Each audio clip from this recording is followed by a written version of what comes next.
আসসালামু আলাইকুম। আজকের ব্লগটি শুরু করলাম। আমি বাসায় আচার বানাইছি, আচারটা দিয়েই শুরু করলাম। আপনারা কেমন আছেন? আমি তো আলহামদুলিল্লাহ ভালো আছি। এই যে আমের আচার আমার মেয়ে বানিয়েছে, কেমন হয়েছে অবশ্যই কমেন্টস করবেন।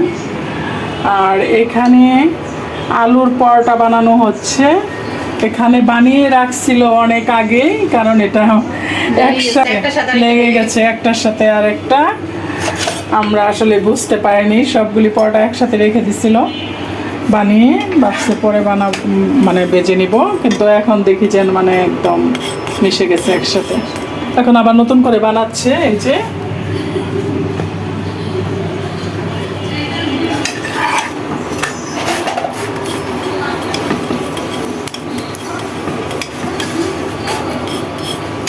এই যে পরোটা একটা বেজে ফেললাম। আমারটা একদম কম তেল দিয়ে ভাজা হয়েছে, কি সুন্দর হয়েছে।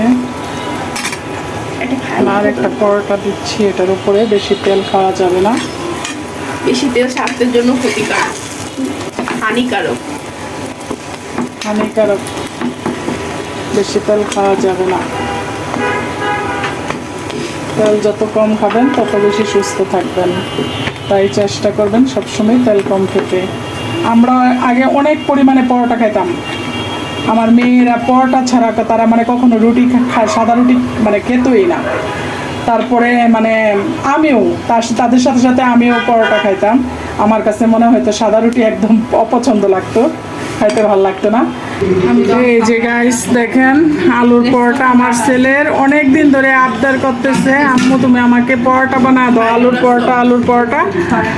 তো আমি ভাবলাম যে আচ্ছা ঠিক আছে, ছেলে যেহেতু চাচ্ছে, কারণ মার কাছে সন্তানে একটা জিনিস আবদার করলে মা মানে কখন করে দিবে এটা মানে সবসময় মাথার মধ্যে থাকে। তো ভাবলাম এত গরম, মানে প্রচণ্ড গরম, আজকে সকালে এত বৃষ্টি হয়েছে তারপরেও গরম যায় নাই। তো ছেলে যেহেতু চাইছে এই জন্য আমি মানে রাত্রেবেলা তাকে আলুর পরোটা আর সাথে হলো এটা বুটের ডাল, এটা দিয়ে সে খাবে, খুব পছন্দ করে। মাঝে মধ্যে আমি বাহির থেকে নিয়ে আসি কিনে, সেটা সকালে সে খুব পছন্দ করে ওই নাস্তা খেতে। তাই আমি আজকে বাসায় তাকে আলুর পরোটা আর বুটের ডাল করে দিলাম, খাও। আসসালামু আলাইকুম। প্রতিদিনের মতো গাছে পানি দিতে এসে আমি আমার ব্লগটি শুরু করে দিলাম। আপনারা কেমন আছেন? আমি তো আলহামদুলিল্লাহ ভালো আছি। এই যে গাছগুলি একদম শুকিয়ে আছে, অথচ প্রতিদিন বৃষ্টি হচ্ছে, তারপরও দেখা যায় পানি না দিলে গাছগুলো একদম পাতাগুলি শুকিয়ে যায়, নিচের শিকড়গুলি শুকিয়ে যায়। তাই আমি প্রতিদিনের মতো সকালবেলা পানি দিতে চেষ্টা করি গাছগুলির মধ্যে।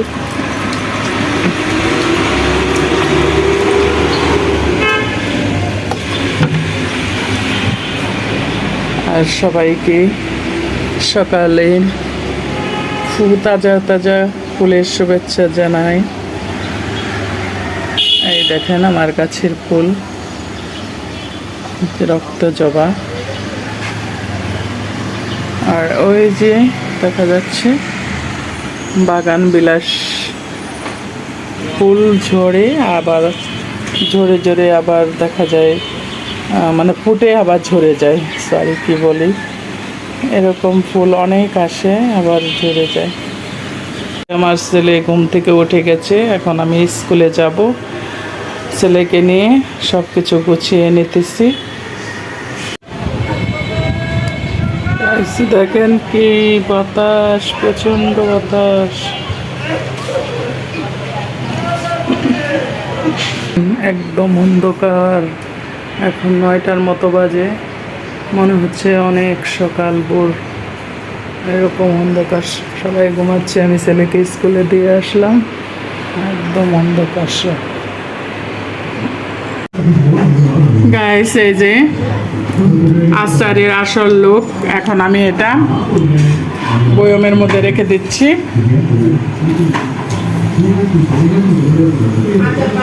আচারটা খেয়ে এত মজা পেয়েছি, অনেক মজা হয়েছে, মানে বলার বাহিরে। এটা মানে দেখতো যেরকম সুন্দর, খেতেও সেই রকম মজা।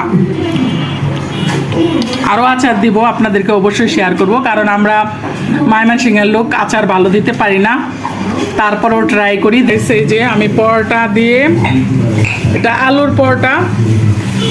আলুর পরোটা দিয়ে আর মিষ্টি আচার দিয়ে খাচ্ছি। মানে মিষ্টি আমের আচার, কে কে এরকম আমার মতো মিষ্টি আমের আচার দিয়ে পরোটা খেতে ভালোবাসেন অবশ্যই আমাকে কমেন্টস করবেন। এটা দিয়ে মানে আপনি সব কিছুই খাইতে পারবেন আপনারা, খিচুড়ি, পরোটা, ভাতের সাথে, ডালের সাথে, মানে ভাত, ডাল, মাংস, খুবই মজাদার। মানে এটা কি বলবো আপনাদের গাইস, আপনাদেরকে যদি খাওয়াইতে পারতাম তাহলে বুঝাইতে পারতাম যে এটা যে কত পরিমাণে, মানে কি যে মজা হয়েছে আচারটা। আমি নিজেই মানে মুগ্ধ হয়ে গেছি যে আমরা আচার বানাইতে পারি না, তো এত ভালো আচার আমার মেয়ে বানাইছে। আমি না, আমার মেয়ে। দুপুরে রান্না বান্নার জন্য চলে আসলাম রান্নাঘরে। এখন কিছু সবজি, মানে পেঁয়াজ টেজ কেটে নিচ্ছি। আর এই যে কচুগুলি রেখে দিয়েছিলাম, কি করব ভাবতেছি। তবে এটা দিয়ে ভাবতেছি যে কি করা যায়, দেখি আপনাদেরকে দেখাই, আমি নিজেও করি।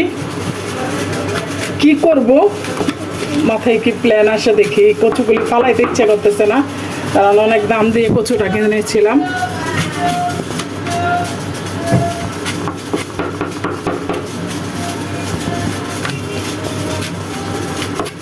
এটা আমি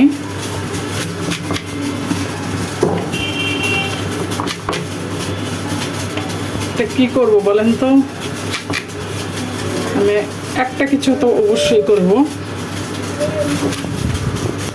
এখানে হচ্ছে মিষ্টি কুমড়া চিংড়ি দিয়ে রান্না করব। চিংড়ি মাছটা এখনো ভিজানো হয় নাই। ডাল, প্রতিদিনেরই ডাল রান্নার জন্য এখানে ডাল ভিজানো হয়েছে। ডাল ছাড়া আমার বাসায় এখন ইদানিং চলেই না। এখানে ভাতের পানি বসিয়ে দেওয়া হয়েছে ভাত রান্নার জন্য। আর এই তো এখানে বাজার থেকে পাকা আম কিনে এনেছে। এই আমগুলো অনেক মিষ্টি খেতে, আর এগুলো আমার ছোট বোনের বান্ধবী দিয়েছে, গাছের আম। এই তো বড়া করব। আমি আসলে এত বেশি ভালো প্রশিক্ষণ, এই বড়ার রেসিপি আপনাদেরকে গত শুক্রবারে দেখানো হয়েছে, আপনারা ওখান থেকে রেসিপিটা দেখে নেবেন। আমি এত ভালো পারি না, তারপরে চেষ্টা করি। আমার আম্মা খুব ভালো পারে। এই যে হয়েছে, এখন কেটে নেই সবগুলো, পরে আবার দেখাবো। গাইস দেখেন আমগুলো কেটেছি, দেখুন কতটা সুন্দর দেখতে আমগুলো, অনেক মিষ্টি। এখন অ্যাভেলেবেল আম পাওয়া যায়, এখন এই আমগুলো খেতে অনেক মজা লাগছে। তো এই তো আজকে এটা আমার ভাইকে কেটে দিলাম, ওর অনেক পছন্দ, ও বলছে ও খাবে, তো ওকে দিচ্ছি। তো দেখলেনই তো আমটা কত সুন্দর। এই যে এখানে বড়াগুলো কাটা শেষ, এখন সব কিছু কেটে নিচ্ছে।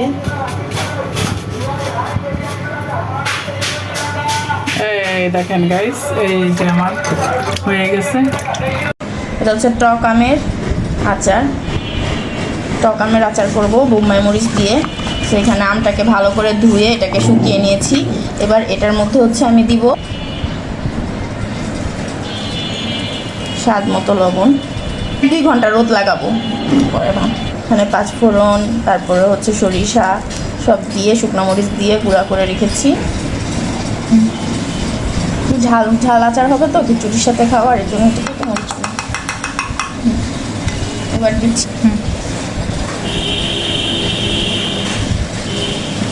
এখন দিচ্ছি, পরে বানাতে দিব।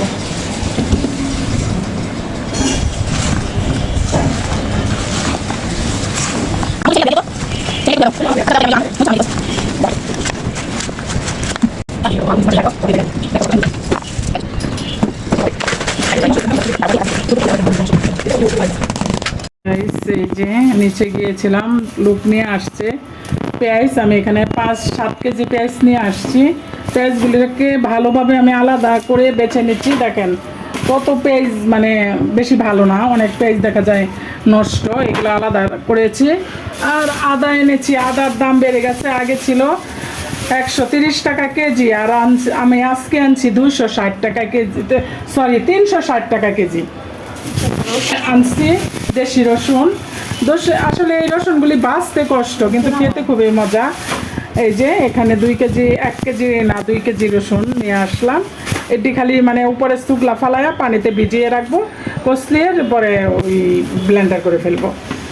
এই হলো আজকে, তেমন বাজার টাজার কোনো কিছু করিনি। আজকের বাজারে শুধু খালি এই পেঁয়াজ আর রসুন আর আদা। এই যে গাইস, এদিক থেকে আম্মু রসুন বাচ্ছে আর আমি চিংড়ি দিয়ে মিষ্টি কুমড়াটা রান্না করে নিয়েছি। দেখছেন কত সুন্দর হয়েছে দেখতে, মিষ্টি কুমড়ার কালারটা কত সুন্দর, খুব সুন্দর হয়েছে। চিংড়ি দিয়ে মিষ্টি কুমড়া কার কার ভালো লাগে অবশ্যই কমেন্টসে জানাবেন।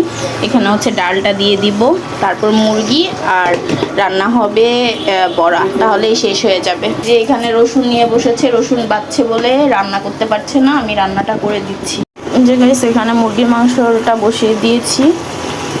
তো মুরগির মাংসটা রান্না হয়ে যাক, এরপর হচ্ছে বড়াগুলো ভেজে নিব। আর যেখানে ডাল রান্না হয়ে গেছে, শেষ হলো রান্নার পর্ব শেষ। এখন এই যে বেচিং টেচিং সব পরিষ্কার করি না, এখনো পরিষ্কার করব। আর কিছু রসুন বেছে রেখেছি, আর কিছু রসুন এই যে রয়ে গেছে, আমি এটি কালকে বাছবো। আর রান্নাঘরটা ক্লিন করব, গোসল করব।